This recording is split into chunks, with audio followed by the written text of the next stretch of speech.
గుంటూరు జిల్లా మంగళగిరిలోని టీడీపీ కేంద్ర కార్యాలయం ఎదుట బంజారాలు ఆందోళన చేపట్టారు.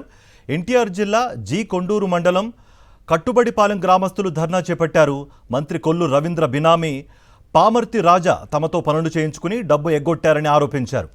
200 మందికి డబ్బులు ఇవ్వడం లేదని ఆందోళనకు దిగారు. డబ్బు కోసం తిరుగుతున్నా పట్టించుకోకుండా రాజా అవమానిస్తున్నారని మండిపడ్డారు. తమకు ఇవ్వాల్సిన ₹1.5 ఇచ్చే వరకు ఆందోళన కొనసాగిస్తామంటూ భీష్మించారు. మంత్రి నారా లోకేష్ రావాల్సిందేనని పట్టుబడుతున్నారు. డబ్బులు ఇస్తానని ఇదిగో అదిగో అంటున్నారు, ఇవ్వట్లేదు సార్. మీరు ఏదైనా ఎక్కడైనా కేసు పెడితే మిమ్మల్ని చంపేస్తాం అంటున్నారు సార్.